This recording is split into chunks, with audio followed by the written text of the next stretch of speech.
fisik dan mental. Ini ada di mana kita waktu itu? Begitu Bapak merentang-rentangan bangun tidur, pagi-pagi dulu tanyakan diri Bapak, saya sehat nggak hari ini? Di ruangan ini saya lihat fisik semua sehat, ya, alhamdulillah semua fisik sehat. Tapi saya nggak tahu berapa hancurnya batin-batin yang ada di sini. Ya, hutang mungkin belum dibayar. Yang tadi mau pergi kerja orang rumah nanya beras habis. Masalah kita ini macam-macam. Tapi orang lain nggak tahu. Yang tahu siapa? Diri kita sendiri. Maka tanya dulu. Kalau mau pergi kerja bawa mobil, tanya dulu. Sehat nggak secara fisik? Sehat. Batin? Kalau batin tersiksa, jangan kerja. Karena begini imbasnya, ketika Bapak pergi kerja dengan suasana hati yang gak bagus, batin yang gak sehat, imbasnya bukan Bapak, imbasnya ke orang lain gitu. Ya, orang lain natap biasa aja ke Bapak, tapi Bapak langsung naik tensinya. Apa matamu gitu? Padahal natapnya bagus-bagus, mau nanya, mau nyapa, tapi karena Bapak udah langsung prototin dia jadi takut. Karena apa? Karena yang bermasalah itu bukan orang lain, yang masalah itu adalah hati kita. Maka di sini pastikan sebelum bekerja, pastikan dulu fisik dan mental Bapak itu sehat. Setelah itu berangkat kerja. Oke, next. Sekarang tingkatkan lagi skill, keahlian Bapak dalam mengemudi. Saya mau tahu di dalam ruangan ini yang backgroundnya supir dump truck, katakan. Yang memang betul-betul supir dump truck. Ya, gak usah malu, gak ada gagal lagi di sini. Ada sekitar 50%. Berarti 50%-nya butuh skillnya di. Jangan malu bertanya, ya. Kami tim full dari Kerinci datang kemari ini semua backgroundnya dari supir. Nah ini Bapak yang duduk ini, ya. Ini juga backgroundnya dari supir. Yang di pojok sana juga backgroundnya dari supir. Kalau mau bertanya. Cara mengoperasikan mobil yang benar itu seperti apa? Silakan tanya. Yang kedua, tingkatkan kesadaran mengemudi dan tetap menjaga sikap. Ini yang paling penting juga di dalam mengemudi. Sikap dan mental kita. Banyak orang hebat bawa mobil, tapi bermasalah dengan attitude-nya, bermasalah dengan etikanya. Jadi kalau Bapak melihat supir bawa mobil pakai tangan sebelah, terus tangan kanannya nyangkut di pintu, ya, itu bukan nggak jago bawa mobil, Pak. Saking jagonya dia percaya diri, dia nggak butuh lagi tangan sebelah. Dia sanggupkan tangannya di pintu sebelah kanan, tangan kirinya satu yang terbaik. Wow. Pernah lihat? Pernah. Jangan di luar ini juga pernah melakukan. Tapi itu dulu. Besok setelah keluar dari training ini nggak ada lagi yang seperti itu. Ya, direktur PRI, direktur perusahaan. Pak Dhani udah bilang perusahaan besar, ya. Jangan berpikir pendek, Pak. Jangan berpikir singkat. Oh, saya cuma kontrak setahun loh perusahaan ini. Ingat, ini grup besar ini banyak cabangnya, Mungkin mentok di sini, lompat ke yang lain. 6 tahun yang lalu saya rekrut supir ke Samarinda. Dari Riau saya rekrut supir ke Samarinda. Saya bawa ke Riau. Tapi yang saya rekrut itu rupanya orang-orang yang tidak tahan merantau, balik lagi dia. Jadi kalau nanti bapak-bapak di sini yang muda-muda, kalau umpamanya kontraknya habis, kami bapak ke sana. Kami butuh orang, atau perusahaan ini butuh orang. Termasuk yang 3 ini mungkin kami bawa juga. Kalau ada izin. Langsung satu bilang. Iya. Kalau ada izin, kalau nggak ada izin ya jangan ikut. Baik, selanjutnya punya rasa takut membuat orang lain celaka. Tanamkan dalam diri bapak-bapak mulai dari sekarang bahwa bapak-bapak itu takut membuat orang lain celaka dan takut dicelakai orang lain. Contoh paling sederhana kita lihat, kita lagi bawa mobil. Di depan kita kondisi hujan, jalan becek, ada sepeda motor boncengan suami istri bawa anak. kita ada di belakangnya. Sebagai seorang driver yang defensif, langsung ada dalam pikiran kita ini, kalau saya pepet ini mobil, sepeda motor, bisa-bisa dia grogi, tergelincir, dan jatuh.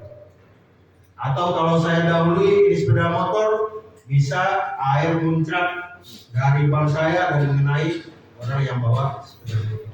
Harus ada dalam diri kita itu pikiran-pikiran seperti itu. Jadi jangan ada istilah, oh ini saya punya jalan rata sudah. Tidak boleh ya. Yang keempat, menjadi pengemudi yang proaktif. Proaktif ini selalu berpikir positif. Kalau umpamanya ada antrian, nggak usah maksa. Udah jelas antri. Contohnya di lampu pengatur lalu lintas hidup warna merah. Kita berada di urutan keempat. Di depan kita ada 3 mobil. Kalau umpamanya yang 3 dulu bergerak, untuk apa kita klakson?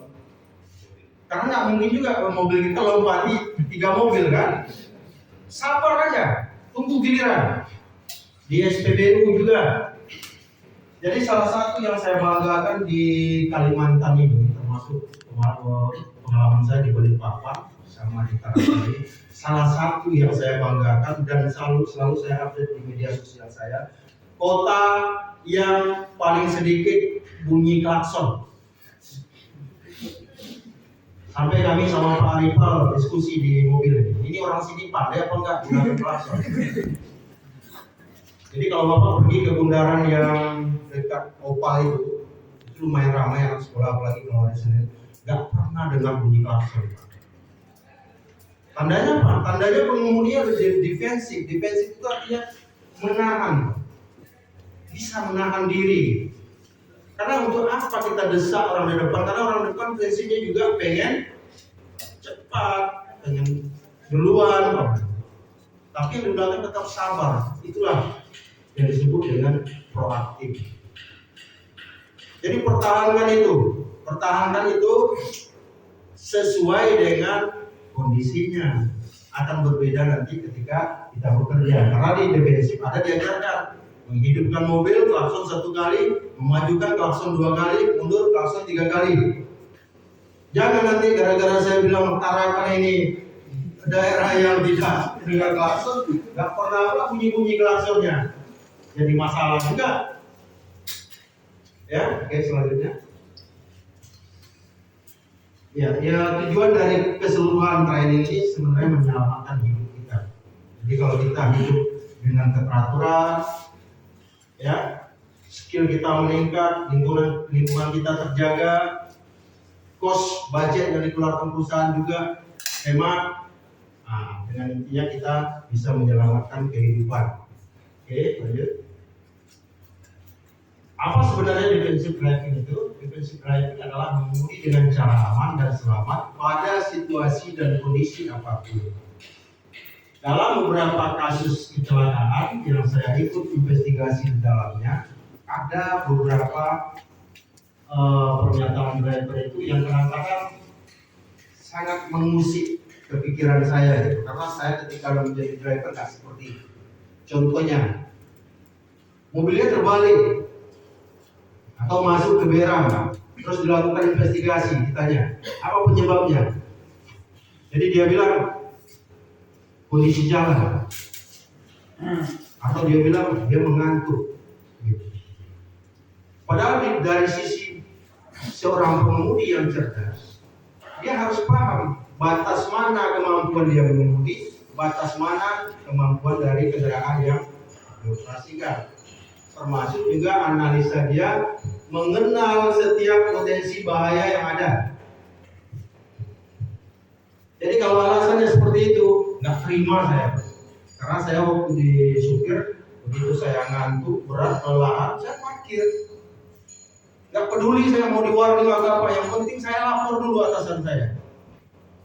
Saya kasih tahu, Pak, izin parkir di kilometer sekian karena nggak tahan lagi, Pak.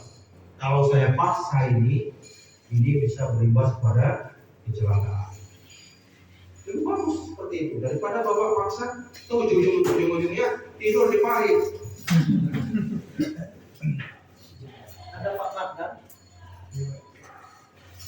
supermarket lah. Ya, jadi kalau supirnya yang ngantuk, yang tidur siapa? Supirnya, jangan mobilnya. Jadi kalau supirnya yang ngantuk, mobilnya ikut tidur, ya ini supir gendeng namanya, supir gila namanya. Ada lagi dari beberapa kasus ditanya. Tanyanya begini, kenapa bisa terjadi kecelakaan? Saya melihat sebuah bayangan, ya, bayangan putih, pakai baju putih, rambutnya panjang. Dan yang membuat saya takut itu, Pak, kakinya nggak menyentuh tanah. Bapak percaya nggak? Nggak. Coba yang percaya katakan. Nggak ada. Yang nggak percaya, berarti semua nggak percaya ya. Oke, biar saya lawan yang semua ini. Saya percaya. Ya, apa yang dibilang supir tadi saya percaya. Pasti bapak nanya ke saya, masa iya Pak Muti percaya sebagai trainer kok percaya? Saya percaya Pak 100% apa yang dia bilang. Bukan karena saya banyak mistik kan. Tapi percaya gini. Saya pernah di suatu saat itu saya pernah bermimpi ketemu Presiden Amerika. Ya. Saya bangga sekali waktu itu. Bersalaman dengan Bill Clinton. Bersalaman. Saking bangganya itu saya sampai wah, gimana gitu ya. Saya bisa bersalaman. Seorang rakyat kecil bisa bersalaman dengan Presiden Amerika gitu. Saking bangganya saya terbangun, Pak. Begitu saya terbangun, saya pegang gitu. Bukan yang Bill Clinton, Pak. Orang rumah rupanya. Berarti saya masuk ke dalam alam bawah sadar saya. Saya masuk ke dalam halusinasi. Atau dalam artian saya bermimpi. Jadi kalau ada yang supir yang mengatakan itu, saya percaya. Kenapa? Karena dia sudah masuk ke dalam halusinasinya. Pada saat bawa mobil, dia tertidur dalam jangka waktu 0, sekian detik.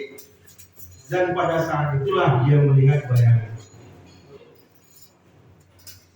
Jadi kalau ditanya, iya, yang dia lihat itu iya. Saya pernah ngalami, saya pernah bawa mobil tertidur dalam sepersekian detik. Saya melihat ada sepeda dayung menyeberang jalan, ada boncengan anak kecil. Saking takutnya dia tertabrak, saya rem. Begitu saya rem, rupanya ban mobil saya sudah ada di belakang di dekat tikungan. Jadi itu semacam petunjuk ke saya nih, untuk saya nggak terjadi insiden. Jadi kalau ada orang bercerita seperti itu, sebenarnya bayangan putih yang dia lihat itu adalah alam mimpi. Dia sudah masuk ke dalam alam mimpinya, walaupun 1 detik. Sekarang pertanyaan saya, bapak-bapak yang ada di ruangan ini, pernah nggak tertidur 1 detik ketika mengemudi? Pernah. Nah, saya yakin semuanya pernah. Yang pernah bawa mobil pernah tertidur 1 detik. Tetapi kenapa tidak eksiden? Kenapa tidak eksiden? Karena masih beruntung. Kalau yang bapak bawa itu sepeda motor dan jungkir balik. Tapi karena yang bapak bawa itu mobil, bannya 4, ada keseimbangan, begitu terbangun, masih di jalan yang lurus. Paling-paling turun berang dikit. Tapi gimana kalau tertidur dalam kecepatan 60 km per jam? Tertidurnya di tikungan. Lurus. Ya, lurus tikungan itu. Makanya pernyataan ini mengemudi dengan cara yang aman, selamat pada situasi dan kondisi apapun. Saya nggak terima nanti alasan bapak saya eksiden karena ini, saya nggak terima.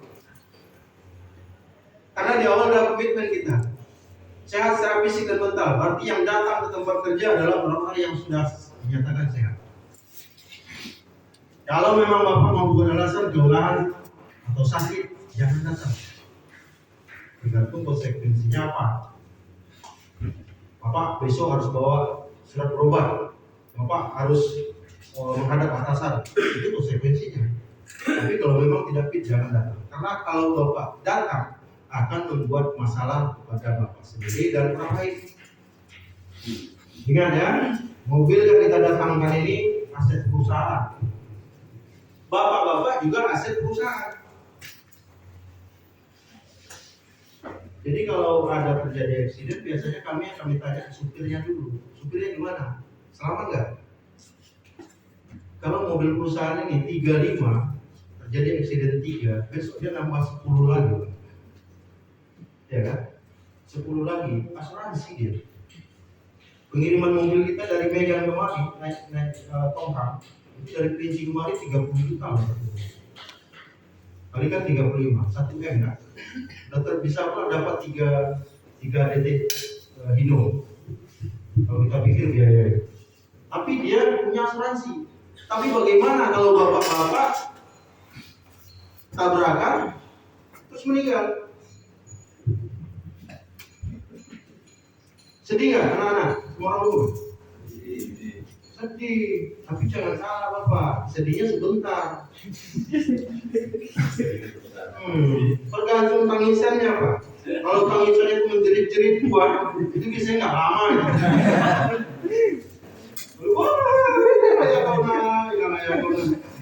Itu nggak lama itu, nggak lama. Bulan depan dia udah berfacebook, ya.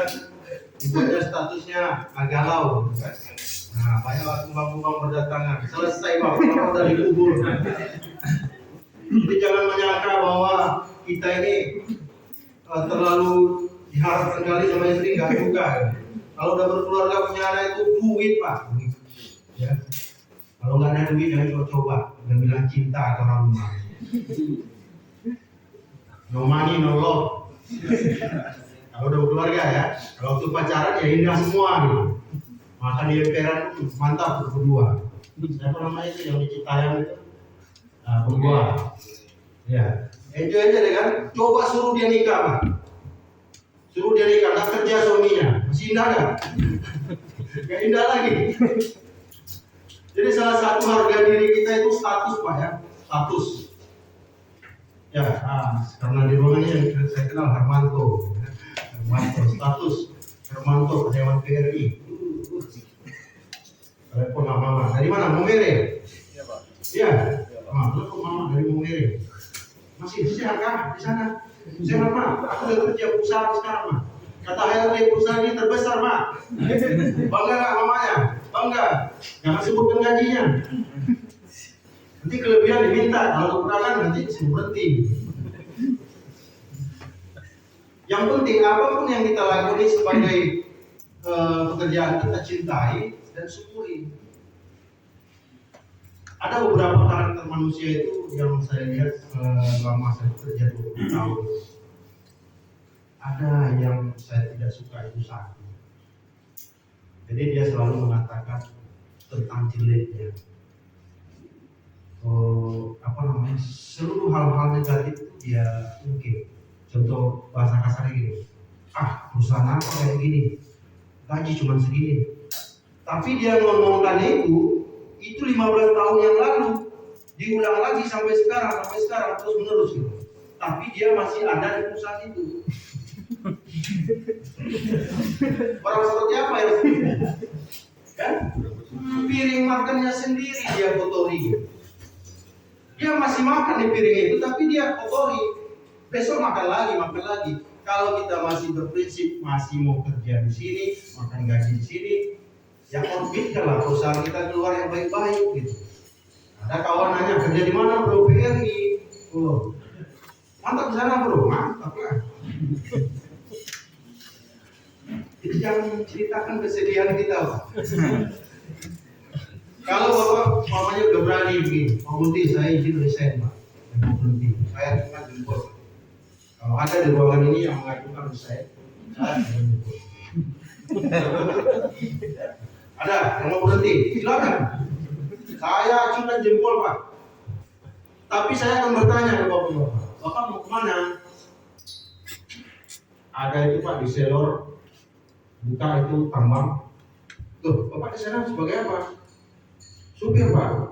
Jempol saya balik. Kenapa? Keluar dari sini supir, masuk di sana supir. Maunya keluar dari sini, bapak jadi pengusaha.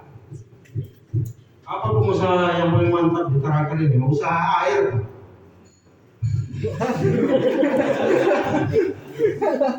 Bapak buat kolam besar, ya kolam besar bapak dam.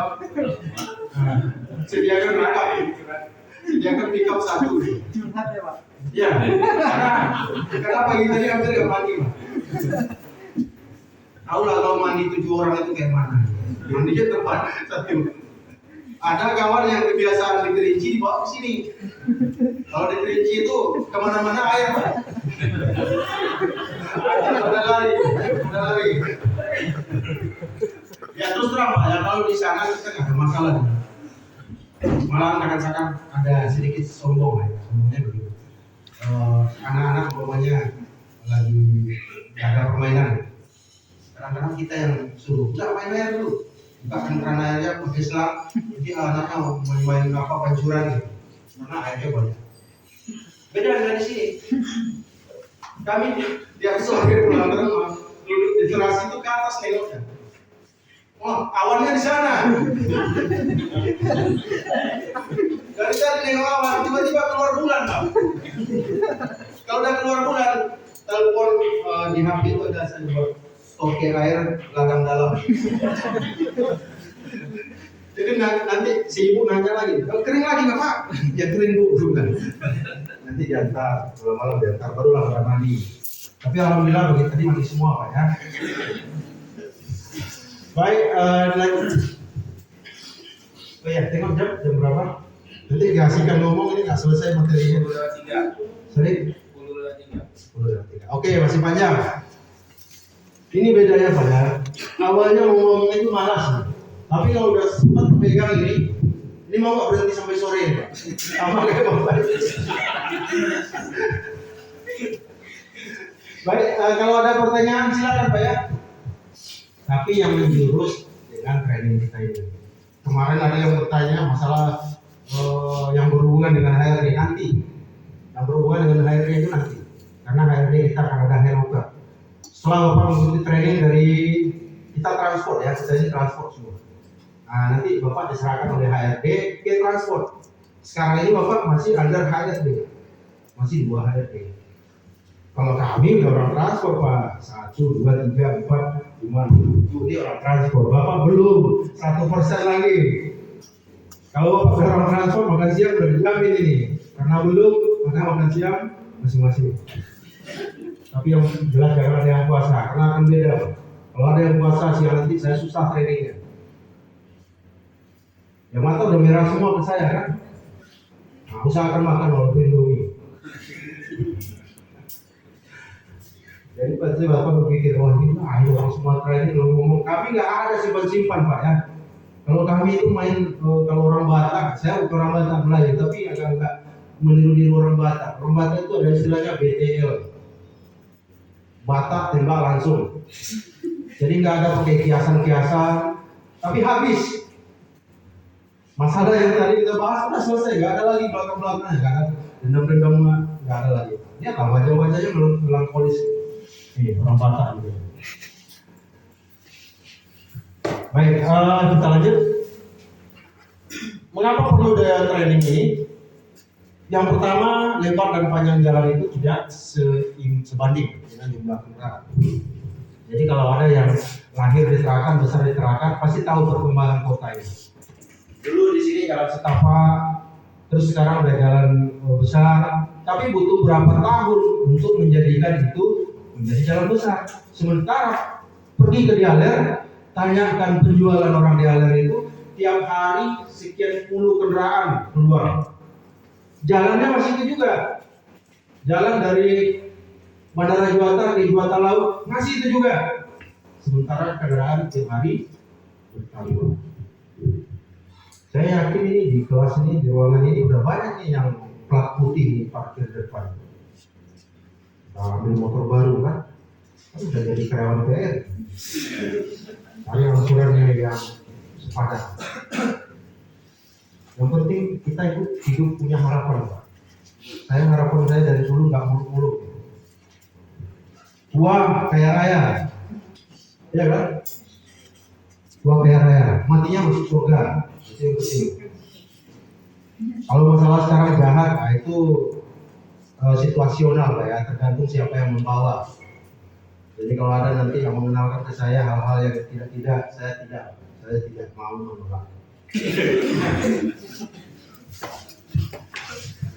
Tapi saya yakin di ruangan ini orangnya baik-baik. Hanya waktu di ruangan ini. Keluar saya nggak tahu. Tapi terus terang saya bangga sekali. Saya cerita sama kawan-kawan. Kita sekarang ini bekerja dengan tim dari timur. Wah, jadi wajahnya itu manis-manis. Ya, senyumannya itu aduh.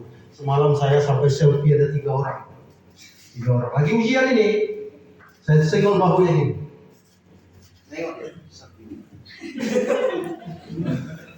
Dengan ciri khas senyum orang timur itu waduh, hati ini luar biasa, tersentuh. Laki-laki aja tersentuh, apalagi perempuan. Tapi jangan ada yang ganggu yang 3 ini. Ini saya ingatkan dari sekarang. Apapun masalah Bapak nanti di lapangan, jangan pernah ganggu yang 3 ini. Karena apa? Karena urusan gaji Bapak semua ada di yang 3 ini. Ya. Nah, nomor WA ada. Nanti kita buat grup Pak. Kita nanti ada grup Indo. Grup Indo itu grup yang sekarang, yang ada informasi training. Itu grup Indo. Nanti grup masing-masing, saya ada di grup A sama Pak Jumadi. Nah, admin kita Jeko. Nanti ada di grup B Pak Jesse. Ya. Adminnya Pak. Iya, ini artinya grup 3. Siapa nama Pak? Nah, saya malas ini grup 3. Arifal sama Ibu Rizky. Kita pecah lagi grup besar tadi menjadi grup kecil-kecil. Grup A, grup B, grup C. Disitulah kita berkomunikasi internal grup sama yang komunikasi keseluruhan. Nanti bedakan mana yang grup, mana yang keseluruhan. Kalau yang sekarang apa namanya grupnya? Driver PRI ya. Itu grup keseluruhan, itu tidak akan kita rubah. Siapapun nanti yang masuk baru kita gabung ke sana. Tapi nanti kita buat grup A, B, dan C. Tugas ibu-ibu ini nanti mengeluarkan surat jalan Bapak, mencatat trip Bapak, termasuk angka-angkanya. Jadi kalau Bapak ada masalah dengan ibu-ibu ini, jangan harap gajian bulan depan itu lancar. Saya yakin pasti masalah. Kalau saya pribadi gitu ya, nah, Bapak bermasalah dengan saya, saya bayar tapi bulan berikutnya. Saya nggak dendam Pak, tapi ingat. Oke, semangat. Tiga kali. Ya. Yang kedua, mengapa perlu training ini? Pertumbuhan jalan tidak sebanding. Yang ketiga ya, saya kasih tulisan merah. Kenapa? Masih rendahnya budaya dan etika di dalam kita mengemudi. Apa contohnya? Yang paling mendasar itu waktu tes kemarin, ada yang saya tanya, kamu udah siap? Sudah Pak. Perhatikan lagi. Terakhir dia sadar bahwa seatbeltnya belum dipasang. Begitu dia masang seatbelt, saya jadi ketakutan, seperti orang mau gantung diri. Dia tarik seatbeltnya ke leher. Ya, terus dia lewatkan dari tangan kiri ke belakang. Dia bawa mobil. Ini tanda apa ini? Tanda tidak pernah pakai seatbelt. Jadi dari sini aja kelihatan Pak. Kelihatan budaya mengemudi kita itu. Ini bukan saya bilang tarakan ya. Indonesia secara keseluruhan itu masih rendah. Kenapa? Karena kita belajar bawa mobil juga secara otodidak. Pergi sama kawan, pergi nyuci mobil, belajar nanti pandai. Nggak ada kita yang khusus sekolah dalam sekolah mengemudi. Kalau ada pun 1 atau 2 orang. Banyak yang belajarnya itu dari kenek. Tergantung guru yang mengajar. Kalau gurunya bagus mengerti aturan lalu lintas ya bagus. Ini sebagian enggak, gurunya asal ajar aja. Akan ada video itu. Kan yang mana lagi bang dimasukkan? Atau tengok pas itu. Nah, kalau pas gurunya yang seperti itu gimana? Ya kan? Tapi ada yang betul-betul mengajar. Jadi yang kita bahas ini, kita akan bahas secara teorinya. Kita bahas secara teorinya dan kita praktekkan nanti di lapangan. Apa yang kita dapat di kelas ini. Tapi perlu Bapak ingat, dari semua materi yang saya sampaikan ini harus ada yang lengket Pak. Minimal satu. Kalau nggak bisa semua satu jadilah. Jadi begitu saya ke lapangan nanti saya tanya, masih ingat dengan defensif kita dulu? Masih Pak. Apa yang Bapak ingat? Ya tanya Bapak. Gak apa-apa, berarti dia masih ingat kan? Oh iya, modulnya sudah ada. Defensif lagi. Baik, lanjut. Ya. Sebelum kita mengemudi, kita lakukan pre-trip inspection atau kalau dalam bahasa di sini di safety kita disebut P2H. P2H itu sama pengertiannya. Pemeriksaan unit sebelum dioperasikan, pre-trip inspection. Apa-apa saja yang perlu Bapak cek? Yang pertama, Bapak melakukan pengecekan di bagian depan. Sorry saya nggak ada pointer.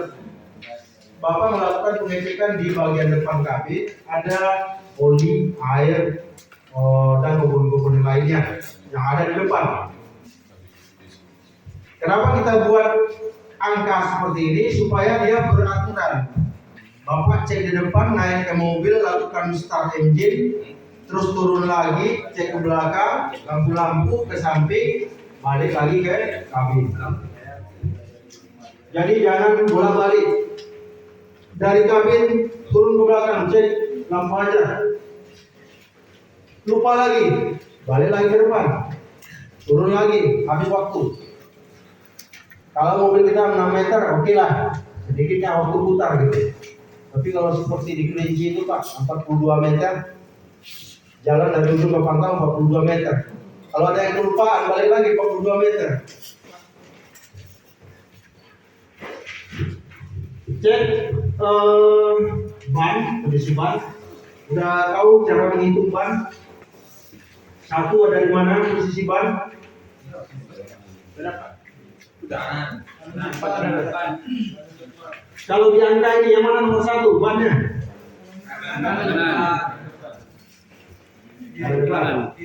Kiri. Silakan. Satu di mana? Kiri. Depan. Dua. Kanan depan. Jangan salah Pak ya.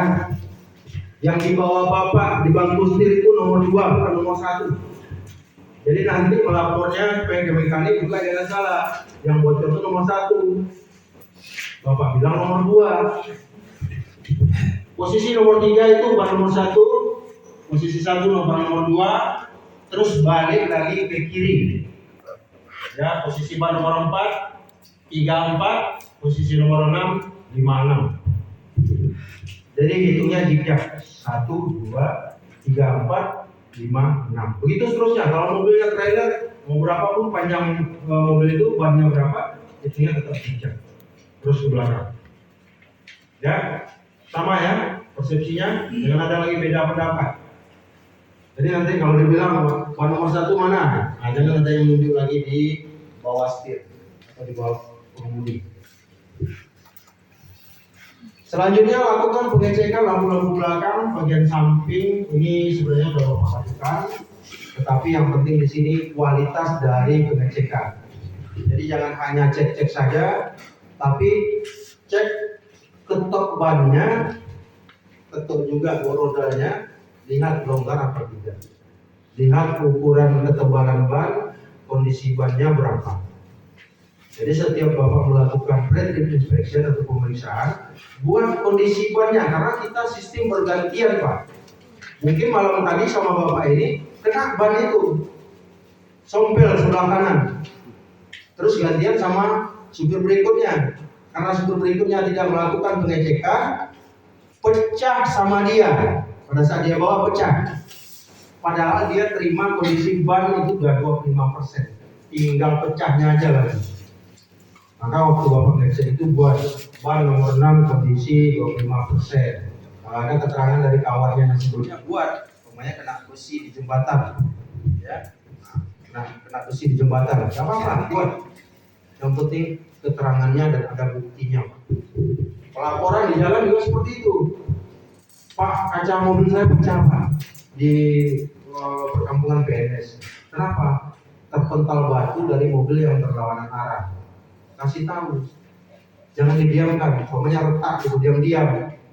Nah, yang ini diam-diam dilanjut sama yang ini, maka yang kena yang ini,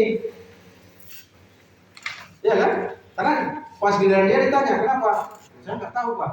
Dibalik lagi kan yang pertama, saya juga nggak tahu Pak. Yang parahnya lagi, ketika tiga-tiganya nggak tahu, ini udah pernah kejadian di tempat perusahaan saya bekerja sebelumnya, tiga-tiganya kena warning. Masalahnya sepele, hanya kaca spion pecah. Tapi yang jadi besar itu masalahnya kenapa? Rasa tanggung jawabnya tidak ada. Ada 3 orang di sana yang disuruh menjaga mobil itu, tapi satu pun nggak ada yang tahu kenapa kaca spionnya pecah. Padahal waktu serah terima kan tinggal lapor, bro, itu kaca spionnya tadi pecah itu. Aku kurang rawat kena di ekor mobil yang di depan. Udah selesai, buat berita acara. Perusahaan butuh berita acara untuk penggantian barang, ya kan? Nah, yang parah itu ketika didiam-diamkan, masalah kecil jadi besar. Oke, lanjut. Sebelum kita menggerakkan kendaraan, yang selalu wajib kita lakukan adalah cek sekeliling kendaraan. Cek sekeliling. Setelah cek sekeliling, pastikan aman, naik ke atas mobil, setel joknya. Tujuannya apa? Tujuannya supaya kita itu nyaman. Posisi nyaman berkendara, ambil posisi angka 3 dan angka 9. Kalau di jarum jam seperti ini, angka 3 dan angka 9, barulah dikunci joknya. Jadi jok itu hanya boleh nempel di punggung kita hanya 3/4. Tidak boleh nempel secara keseluruhan. Kenapa? Kalau nempel secara keseluruhan, itu bisa membuat saraf kita tidur, Pak. Tidur. Ya, kalau tentara itu posisi duduk siapnya seperti apa? Tegak. Supir juga seperti itu. Makanya kalau ada supir yang sebelah tangannya di pintu tadi, itu bukan supir kita. Atau kalau saya bilang supir oplet. Kenapa saya selalu menyalahkan supir oplet? Karena saya pernah mengalami, Pak. Yang namanya supir oplet itu jarang teratur. Dia lagi berada di lajur tengah, tiba-tiba ada penumpang yang stop. Hei oplet, kira-kira dia mengikuti prosedur defensive driving nggak? Hidupkan lampu sen 3 detik sebelum sewanya, terus bertahap ke kiri, udah keburu disambar orang penumpang dia. Maka kalau oplet dia nggak mau tahu, begitu nampak sewa, hidup lampu sen, kadang-kadang belok dulu Bang. Belok dulu baru lampu sennya menyusul. Nah, kalau ada perdebatan dengan kendaraan di belakang, dia tinggal bilang, "Ya, kau tengok itu lampu sennya." Ini biasanya supir oplet. Jadi kalau ada supir kita nanti yang buat kesalahan, saya akan panggil supir oplet. Tapi kalau sesama bapak jangan saling menginjak supir oplet. Hanya saya yang boleh mengatakan supir oplet. Karena apa? Saya mantan supir oplet. Saya tahu itu. Pastikan tuas transmisi netral. Klakson 1 kali pada saat menghidupkan mesin. Tujuannya apa?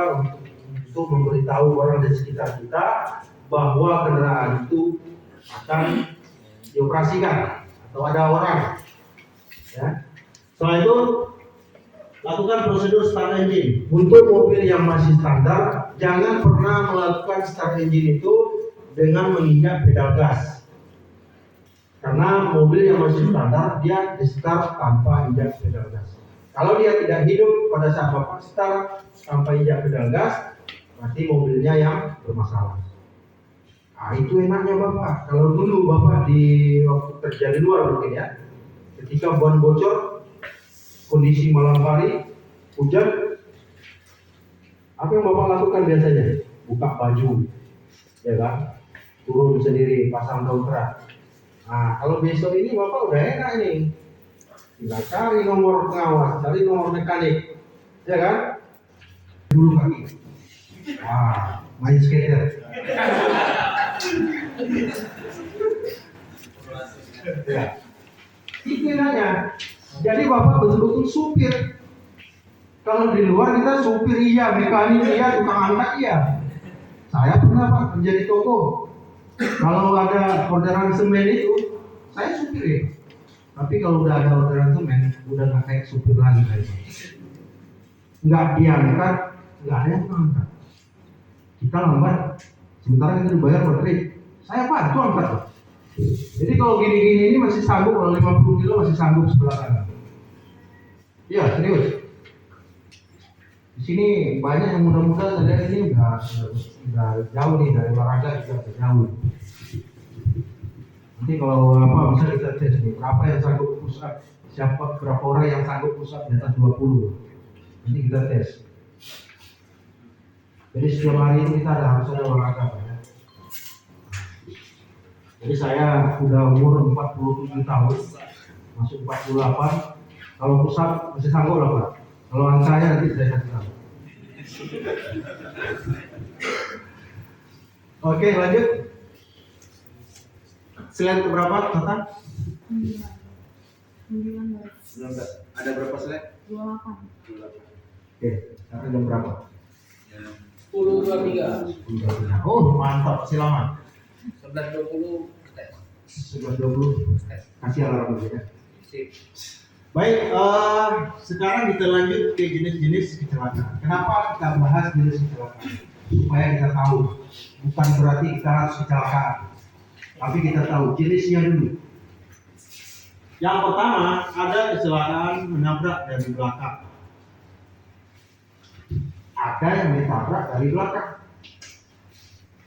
Ada tabrakan dengan kendaraan yang berlawanan arah, menyenggol unit lain, terbalik, tabrakan dengan kendaraan yang didahului, menabrak sesuatu, kecelakaan karena driver kelelahan atau mengantuk dan kurang istirahat, tertimpa sesuatu. Nah, mungkin di sini tertimpa sesuatu resikonya kecil, tapi kalau di tempat saya ada banyak korbannya karena yang diangkut itu kayu. Jadi kayu itu berbentuk gelondongan panjang 4 meter, begitu dijepit sama eskavator diangkat, itu bisa meluncur. Kalau di sini tanah ya, tanah. Tapi kalau satu balik kena ya lumayan juga ya. Terus lanjut. Ya mengenai kecelakaan itu disebabkan oleh beberapa faktor. Yang pertama sekali faktor manusia. Jadi sebuah penelitian mengatakan bahwa 88% kecelakaan itu disebabkan oleh faktor manusia. Kenapa selalu manusia yang disalahkan di sini? Kenapa manusia yang disalahkan? Ya, karena supir yang direkrut itu manusia, Pak. Mobil itu tidak akan jalan kalau tidak ada supirnya. Jadi umpamanya gini, mobil tidak ada rem, parkir, dia tidak akan kecelakaan sampai kapanpun kalau dia masih posisi di parkir di situ. Dia akan kecelakaan ketika ada manusia yang di sana. Adalah manusia yang coba-coba menggerakkan, adalah manusia yang coba memindahkan. Sementara kondisi mobilnya tidak fit, remnya tidak bagus. Dan setelah dilakukan penelitian terus, ternyata faktor manusia itu tertinggi. Dari cerita saya di awal tadi, ada yang terberak, terus nampak baju putih, bayangan putih segala macam itu. Coba Bapak pelajari, pasti dari manusia. Yang melihat bayangan putih dari manusianya apa? Dia kelelahan, dia kurang istirahat, sehingga tertidur pada saat bawa mobil. Jadi kalau Bapak kelelahan, kita akan bekerja dengan sistem shift. Sistem shift ini bekerja, libur, bekerja, libur. Ada hari libur. Jadi jangan coba-coba bekerja double kerja. Bapak ini masuk malam, sampai di rumah nggak mau tidur. Ada pula yang sebelah rumah mau panen bawah, mau panen udang. Ayolah tambah kita bekerja. Nanti aku kasih lah uang rokok. Ikut pula Bapak sampai jam 3 sore. Nah, padahal jam 5 sore nanti bapak masuk. Nggak bisa lagi dibayarkan bagaimana capeknya. Atau satu lagi, yang sering terjadi itu bapak posisinya itu mandar. Kemarin ada yang mau tugas itu yang dari luar Pulau Tarakan. Coba yang di ruangan ini ada nggak yang dari luar Tarakan? Coba katakan. Nggak ada. Kalau ada umpamanya hari libur kita dikasih untuk istirahat. Kalau bapak dari sini terus berangkat ke Pulau Bunyu, nah, butuh waktu berapa? Terus sampai sana ada kegiatan dikasih orang rumah, ini ada kerja sedikit, atap bocor ini segala macam. Artinya waktu istirahat bapak terpakai. Balik lagi ke tempat kerja, tinggal capeknya. Yang lainnya nanti tinggal capeknya, giliran kerja kecelakaan yang disalahin perusahaan. Ini sama perusahaan maksa karyawannya kerja. Orang capeknya bukan perusahaan. Kalau saya bilang 8 km itu nggak terlalu capek. Kalau untuk seorang pengemudi nggak terlalu capek. 8 km dari site BTP 2. Kita nanti lokasinya BTP 2. Nah, paling capeknya karena bolak-balik itu capek. Ya boleh berhenti, kalau capek berhenti. Tapi kasih laporan. Jangan nanti yang rumahnya di area sana, mobil kita 35, dekat subuh saya kehilangan mobil.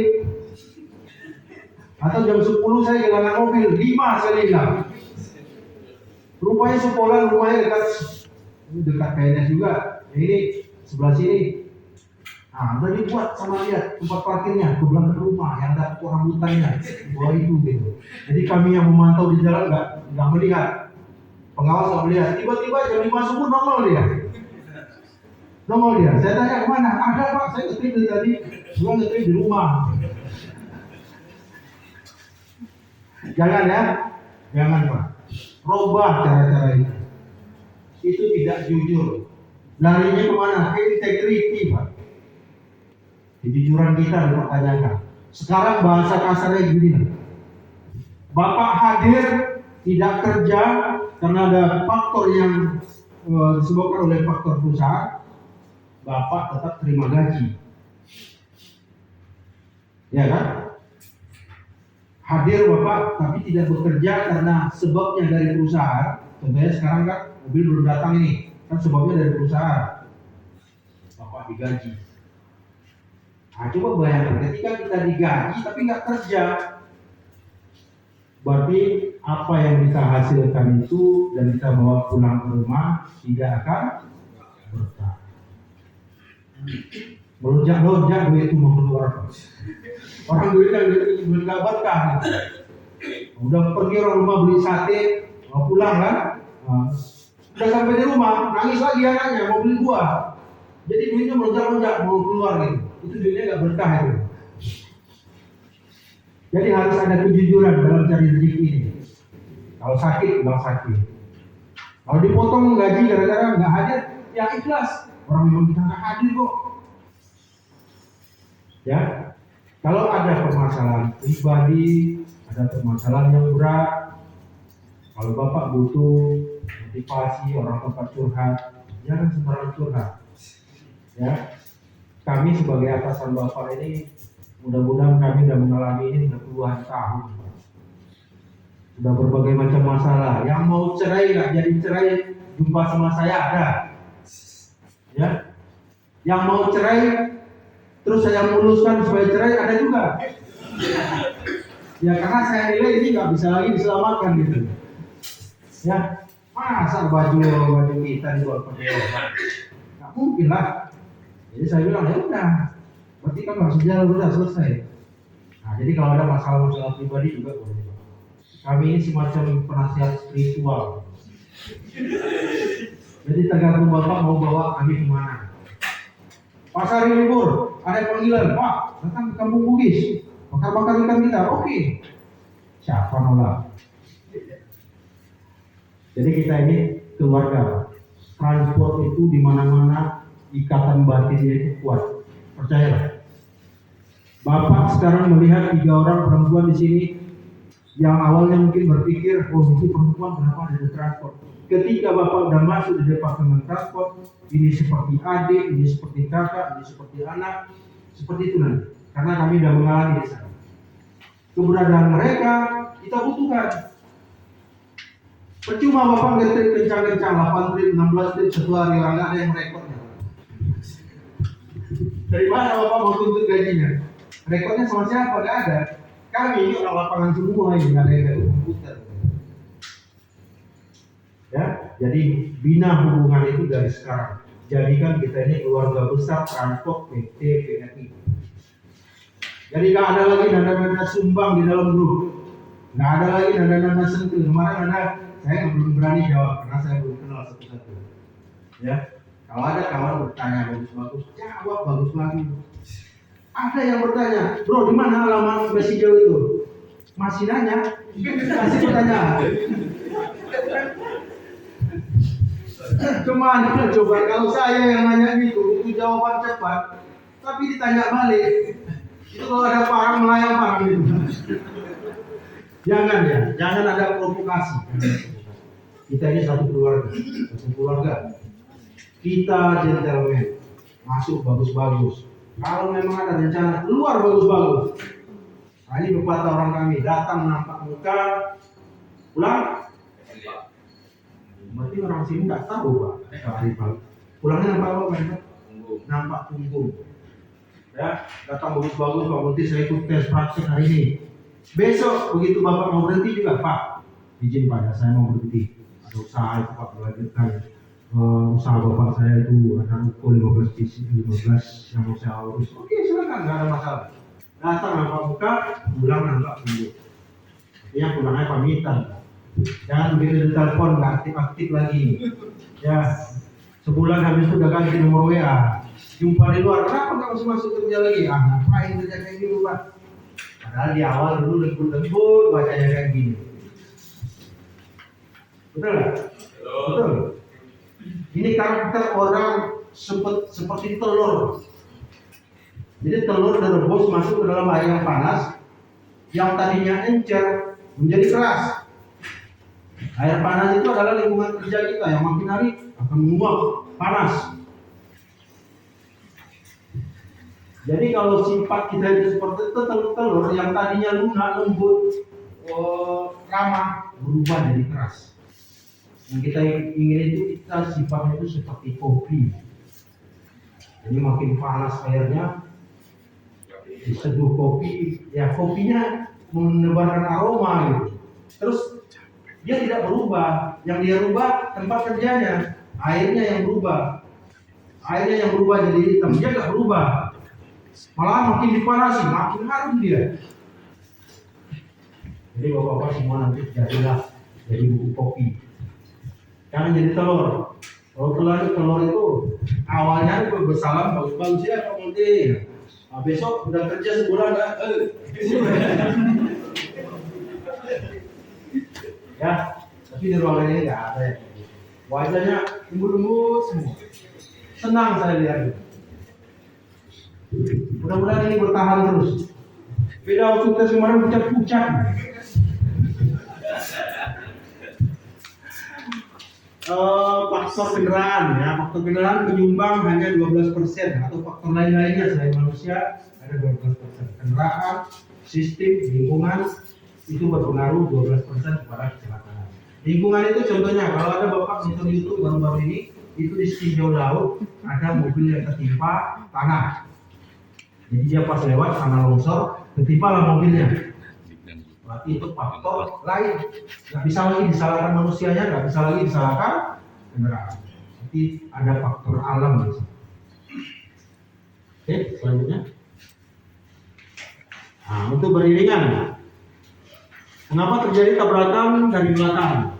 Kalau dari belakang berarti jarak ini tidak sesuai.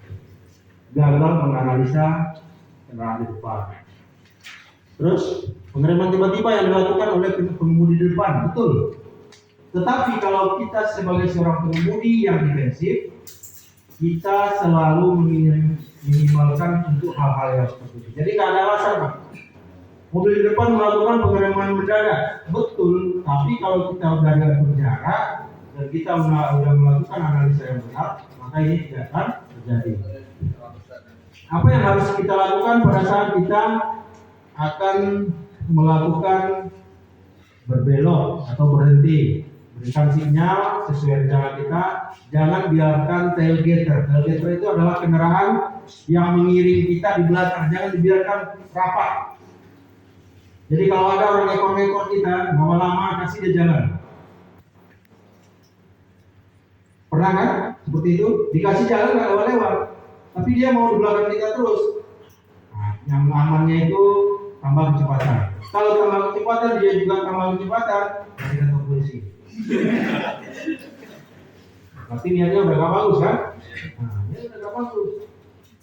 Bisa aja mungkin akhir ini. Makanya akhir. Jadi saya bangga ya di ruangan sini nggak ada yang akhir. Nggak ada yang akhir kan di sini?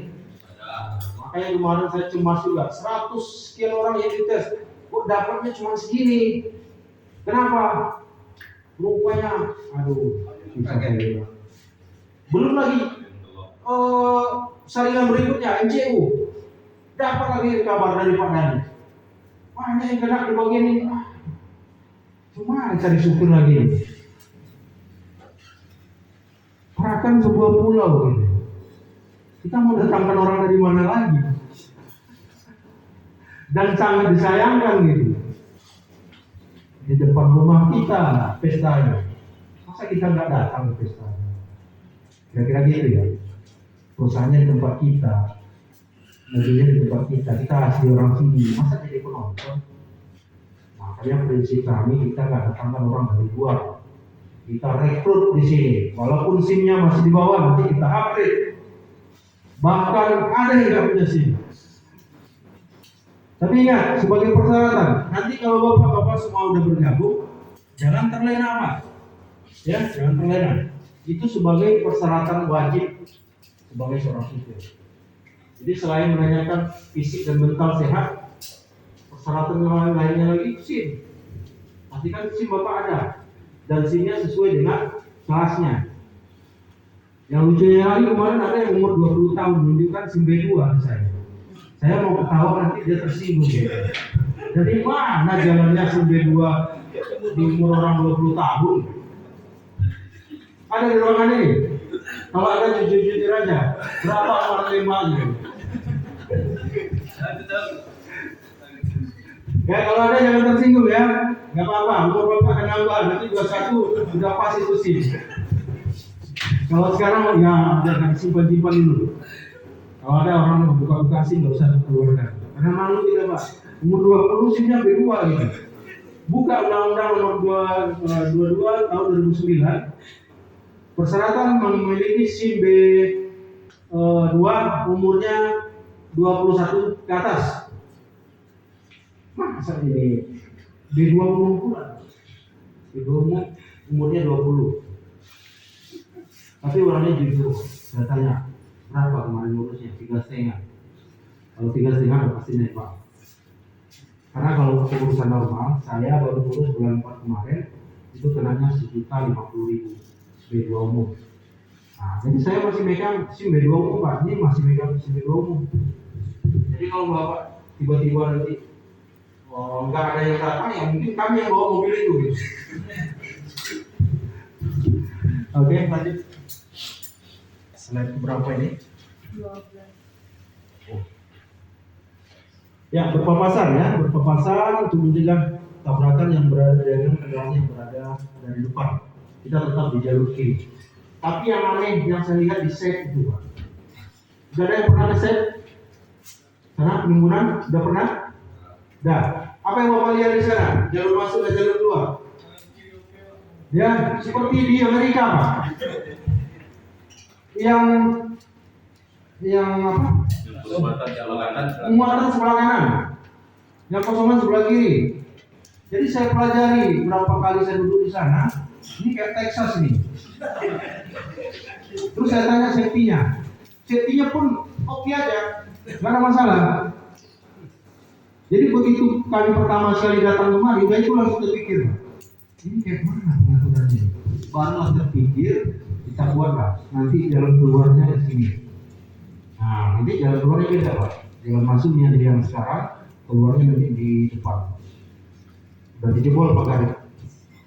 Jadi artinya saya datang yang pertama dulu ada untungnya. Nah, udah dijebol pagar itu, berarti ada tindak lanjutnya. Karena saya bilang ini bahaya. Ini masih sekitar 70-an atau 100-an mobil yang lewat. Nanti kita ada tambah lagi 35. Kalau mobil kita itu beda dengan kontraktor.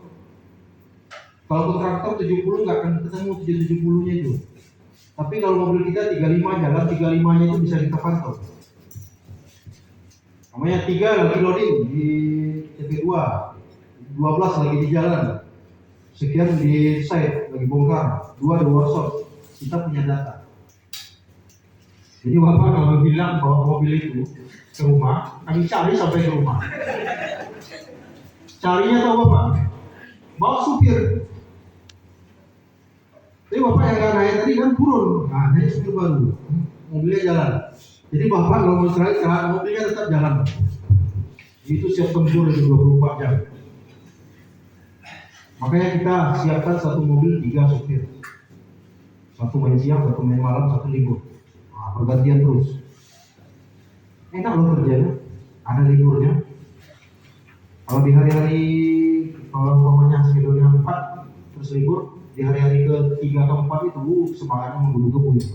Karena besok libur. Enak sekali. Yang gak enak itu pas libur hari terakhir Pak.